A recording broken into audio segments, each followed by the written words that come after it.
The night was hot and humid, the kind of night in Los Angeles where the air hangs heavy and thick, making the silence feel louder than sound.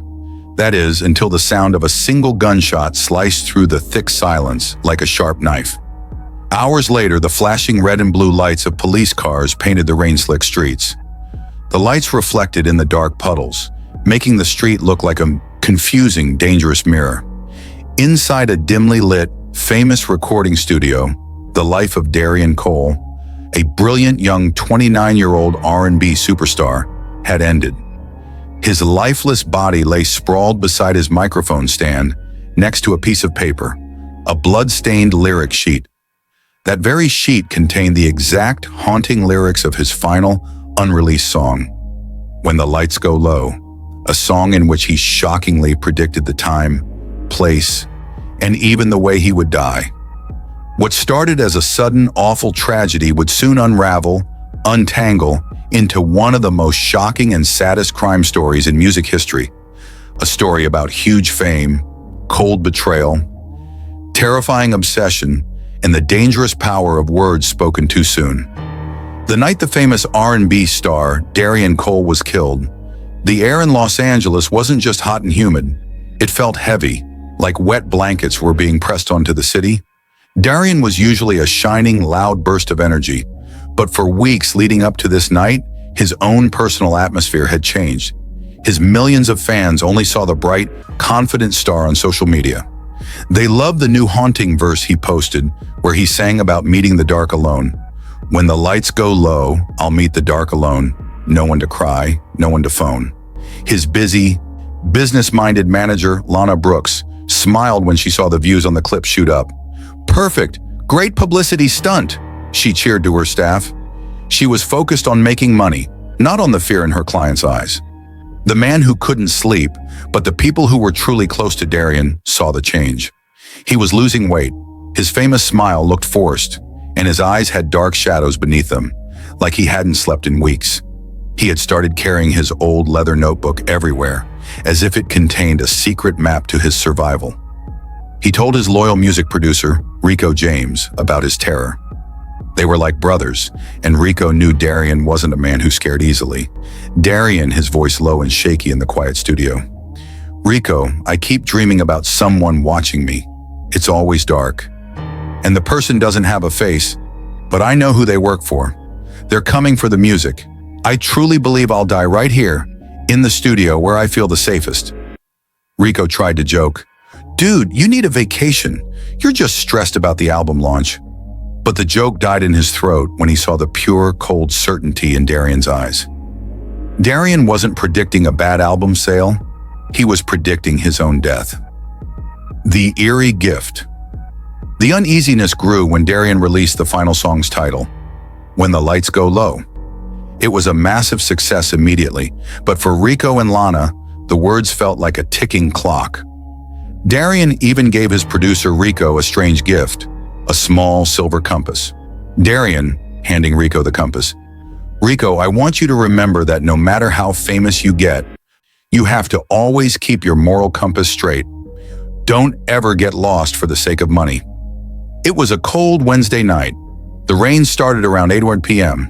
Darian had insisted on having a remix session, a night of working on the music alone. He told everyone he needed total silence and focus. The security cameras outside the studio, which was in a quiet, slightly run-down part of the city, caught Darian entering the building at 9:12 p.m. He was wearing his usual black hoodie and holding his favorite notebook, where he wrote all his secret ideas. For the first hour, everything was silent, but at exactly 11 p.m., the silence was shattered. Neighbors in the apartments next door heard loud, frantic arguing, voices that sounded clearly like Darian and a woman. The yelling was angry and short. One neighbor, an old man named Mr. Peterson, called the noise hotline. By the time the police patrol unit arrived, just 10 minutes later, the studio was completely quiet again. The police knocked on the door, but no one answered. The lights were off. Thinking it was just a loud argument that had ended, the police left. The quiet, wet night swallowed the studio again. Darian's loyal assistant, Maya Trent, was the one who found him the next morning. She arrived to check on him, knowing he often slept in the studio. The first strange thing, the main door had been locked from the inside. Maya had to use a secret spare key to get in. Inside, the studio was dark and smelled sharply of gunpowder. Darian lay on the floor. There were no signs of forced entry, no broken locks, no smashed windows. There were also no fingerprints anywhere near the body, just his handprint on the shattered pieces of a glass of whiskey and his body next to the blood-stained lyric sheet. Detective Marcus Hale, a seasoned and very tired investigator with the LAPD, Los Angeles Police Department, was given the case. Detective Hale had seen many celebrity deaths before, but something about this one, the clean crime scene, the eerie lyrics, the locked door, just didn't sit right. Detective Hale first went to the studio security booth. He met Tony the Watchman Rivers, the overnight security guard who had been working for the studio for 20 years. Tony was a big, quiet man who took his job very seriously. Tony swore he didn't see anyone strange enter or leave. Tony: I saw Darian enter at 9. He was alone. I swear on my life, detective. That door didn't open again until Maya showed up this morning. But Hale was experienced. He knew a killer was often hidden in plain sight. He pulled the video from the exterior cameras. The video played normally from 9 p.m. to 10 p.m. Then the screen suddenly jumped forward. 2 entire hours of security footage were mysteriously missing from 10 p.m. to midnight. The video started again at 12:01 a.m., showing only the rain and the empty street. Hale felt a cold knot tighten in his stomach. The killer hadn't just murdered Darian. They had also found a way to wipe out the truth from the cameras. Next, Hale went inside the main recording room. The heart of the room was a huge, expensive computer that controlled all the music. A forensic technician checked the machine. The technician delivered the second piece of chilling news. The computer's entire hard drive had been completely wiped clean.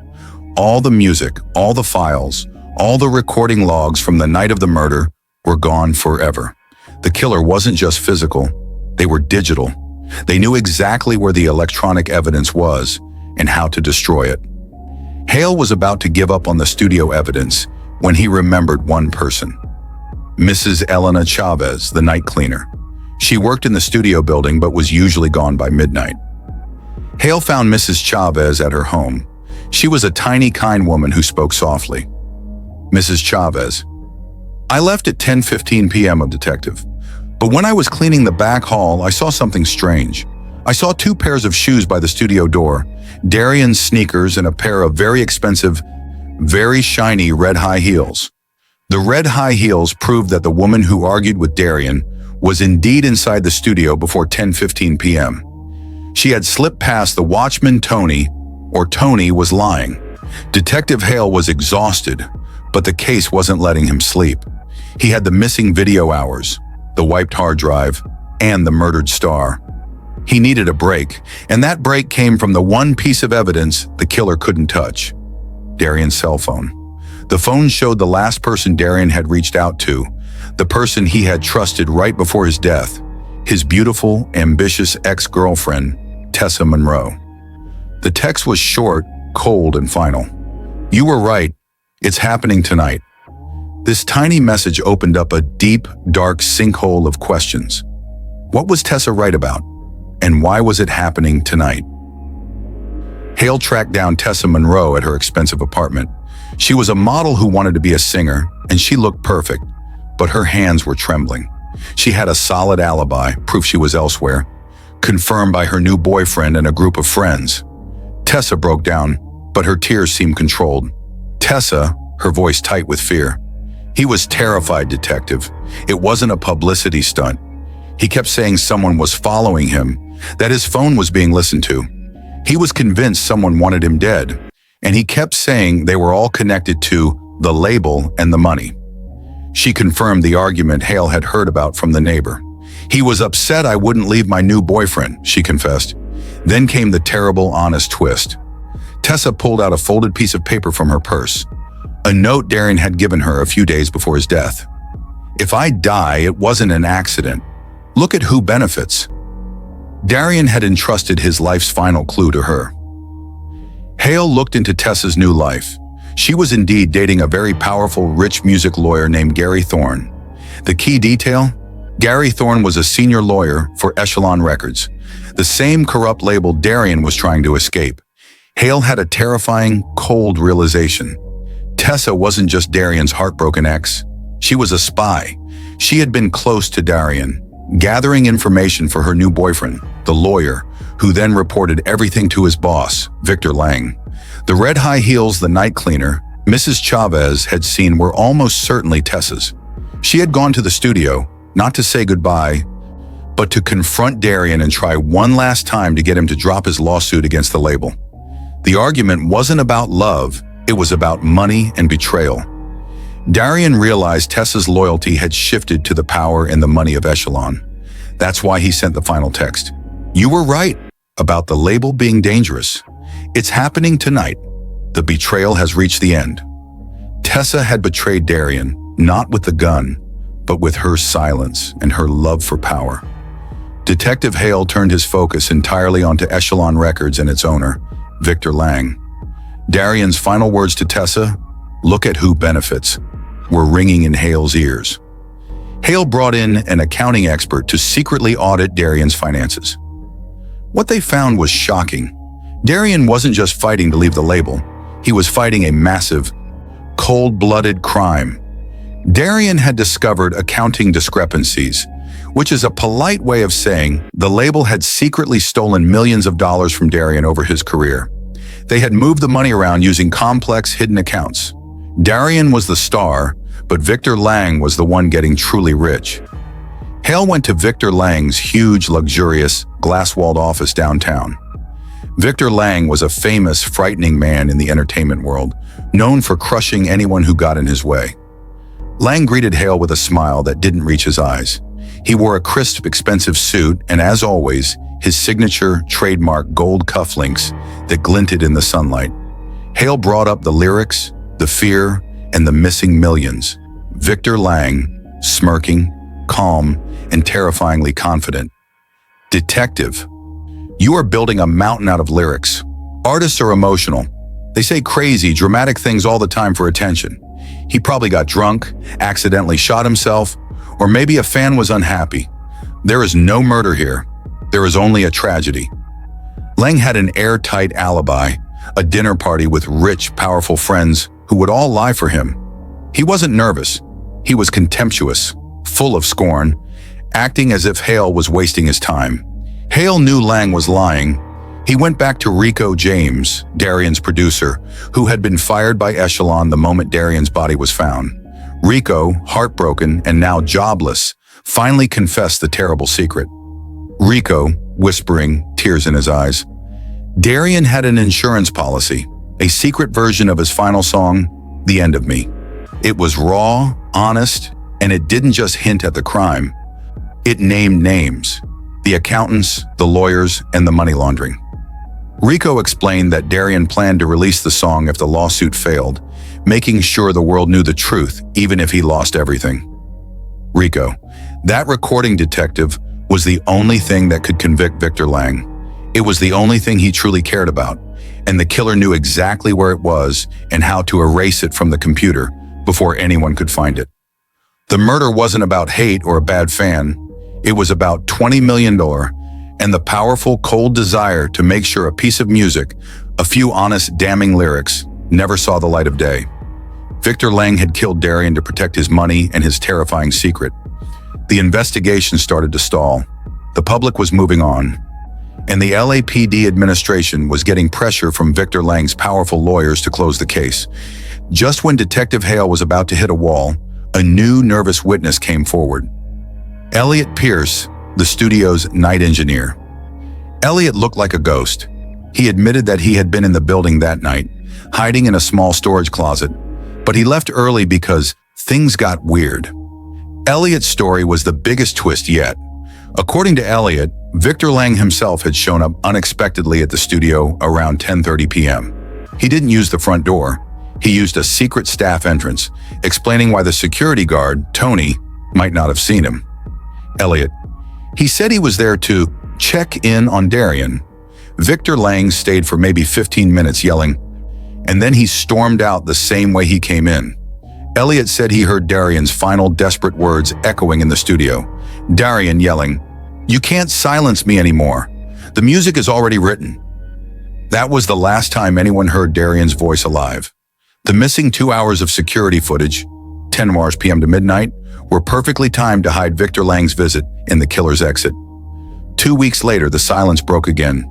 A mysterious USB drive was mailed to Detective Hale's personal office with no return address. It was from an anonymous insider who had hated the corruption at Echelon. It contained a single huge audio file, Darian's unreleased secret song, titled "The End of Me."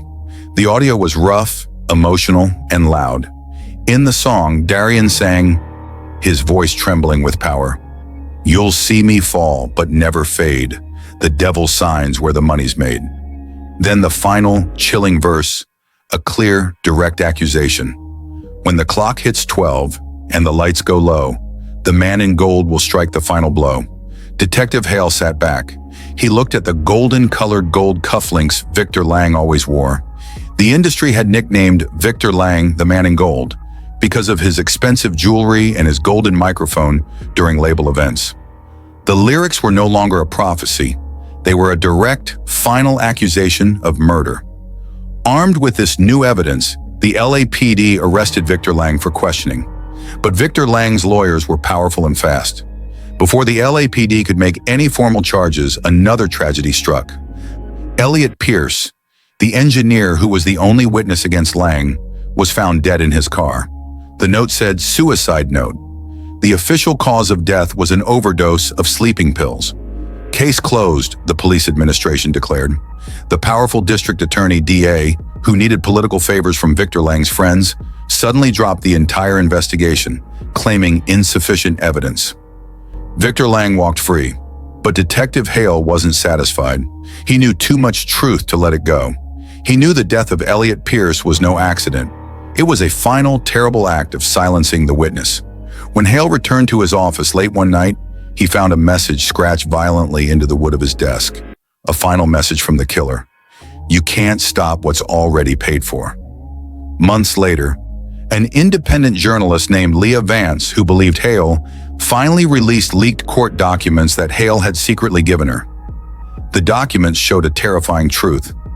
Echelon Records had insured Darian Cole's life for a massive $20 million, just 3 weeks before his death. The beneficiary, the person who received the money, Victor Lang. It all made terrible, tragic sense now. Darian wasn't paranoid. He had discovered corruption, planned to expose Victor Lang in his final song, and was silenced before he could speak. The argument was Darian confronting Lang. Lang had then waited for the studio to go quiet, gone back in, and ended his problem. His final song wasn't a prophecy, it was a warning. Today, fans still light candles outside Darian Cole's old studio. His songs are streamed by millions, and his lyrics have become the voice of an artist who refused to be quiet. Detective Hale later retired, saying only, "He told the world what would happen. We just didn't listen. The only thing they couldn't erase was the message." And perhaps that's the most chilling truth of all. Darian Cole didn't predict his death. He announced it. But no one believed him until it was tragically too late.